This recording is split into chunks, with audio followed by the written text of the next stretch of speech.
There is a sickening realization that changes how you view human nature forever.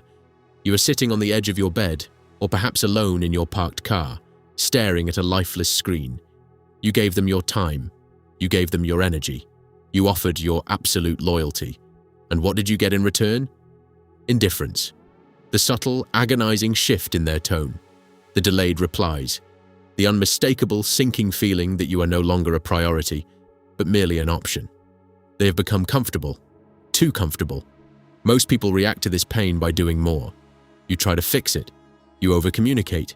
You become more available, hoping that if you just show them how much you care, they will finally value you. But what if everything you've been told about human connection is a lie? What if the problem isn't that you aren't doing enough, but that you are entirely too safe? Over 500 years ago, Niccolò Machiavelli penned a principle in The Prince that still terrifies the modern mind.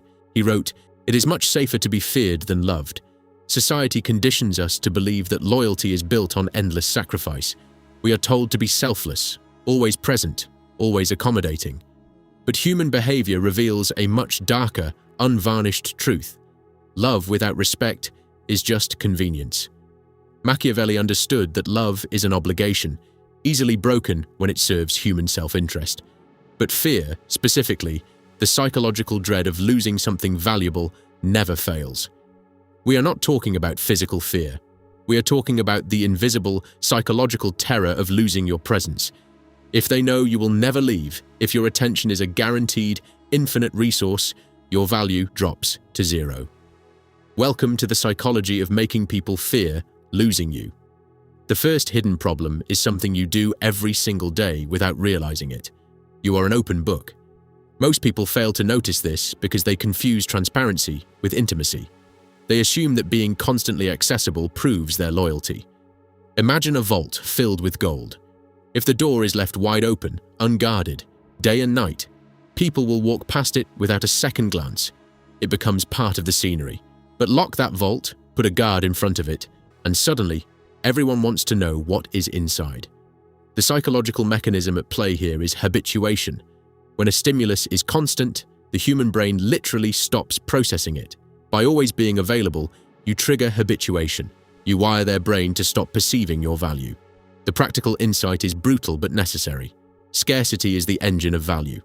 You must introduce friction into your availability. Stop answering immediately. Stop being the one who always adjusts their schedule. But simply ignoring texts is a shallow game. To truly command deep psychological respect, you must master something much heavier. Think about what happens when you feel misunderstood. Your instinct is to explain, to justify, to pour a cascade of words onto the other person, desperately trying to make them see your perspective. But here is what you miss. Over-explaining is an act of submission. It signals to their subconscious that they are the judge and you are on trial. Consider a moment of conflict. They disrespect your boundaries. Instead of arguing, what if you simply stopped talking? What if you looked them in the eye, let the silence stretch, and physically removed your presence from the room? This is the weaponization of silence. The mechanism here is the psychological void. Human beings cannot stand a vacuum. When you withdraw your words and your emotional reaction, you create a terrifying empty space. Their mind panics.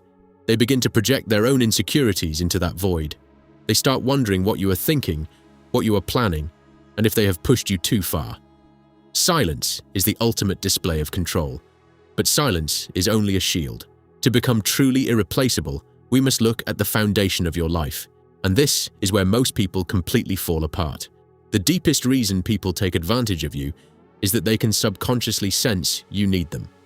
You have made them the sun, and you are just a satellite orbiting their world. If they pull away, your gravity is destroyed. You spin out into the dark. They know this. Even if they don't consciously articulate it, they feel the leverage they hold over your emotional state. Here is where the dynamic must invert. Imagine a sovereign king inside a fortress. He trades with the outside world. He enjoys the company of diplomats. But if the gates are closed, the fortress sustains itself. The king does not starve. This is emotional self-sufficiency. The psychological shift is moving from external validation to internal absolute authority. You must build a life, a purpose, and an ambition so deeply engaging that another person's presence is merely a bonus, never a requirement. When you are truly self-sufficient, a profound energy shift occurs. You no longer emit the frequency of desperation, and it gets deeper. Because once you achieve this state, you unlock the most dangerous psychological trigger of all. In any relationship, business, romantic or platonic, the person who needs the connection the least holds absolute power. We hate to admit this. It feels cold, but Machiavelli would tell you to look at the world as it is, not as you wish it to be. Most people assume that matching someone's effort is the key to balance, but when you are dealing with someone who has begun to devalue you, matching them is a fatal error. If they take a step back and you take a step forward, you have just rewarded their retreat. The hidden mechanism is the pursuit-distance dynamic. The moment they pull away, you must not simply stop. You must withdraw your energy twice as far. You redirect your focus entirely toward your own empire. When they inevitably look back, expecting to see you waiting in the shadows, they will find nothing but empty space. You are already gone, moving forward without them. That sudden, jarring realization that you are perfectly capable of existing without them triggers an primal fear of loss. But there is another layer to this, a final mechanism that permanently shifts how they view you. Attention is the currency of the modern world. Where you place your attention dictates what grows. When someone stops valuing you, what they are really saying is, I have conquered this territory. I no longer need to defend it. To shatter this illusion, you must introduce the threat of replacement. This does not mean playing petty jealousy games. That is amateur behavior. Instead, it means genuinely expanding your horizon. Think about a high-value asset. If a buyer hesitates on purchasing a rare piece of art, the dealer doesn't beg. The dealer simply shows the art to another wealthy client. The original buyer's desire instantly skyrockets. When you expand your network, when you engage with high-level individuals, when you dedicate your focus to your own physical and mental mastery, you signal to the subconscious mind of everyone around you. My time is exclusive, and my options are limitless. They suddenly realize they are not the only player on the board. They are expendable. If you have listened up to this point, you might think you've just learned a set of behavioral tactics. You haven't. If you try to fake these behaviors while remaining needy, insecure, and desperate on the inside, people will see right through the mask. This is no longer about techniques. This is about the death of your old self. You must shed the identity of the reactive follower, the person who waits for a text, who begs for scraps of attention, who trades their dignity for temporary comfort. You are stepping into a new identity, intentional, sovereign, unapologetic. You are transitioning from a victim of circumstance to the architect of your reality. You are no longer someone who hopes people will stay. You are someone who forces them to elevate their standards just to be in your presence. Imagine what happens when this becomes your baseline reality. You wake up and your first thought is no longer about who is validating you. Your mind is sharp, focused entirely on your own ascent. When you walk into a room, you do not seek attention. Your quiet, grounded presence naturally commands it. People measure their words carefully around you. They sense the iron beneath the calm exterior. Those who previously took you for granted now find themselves adjusting to your schedule. They reach out. They initiate.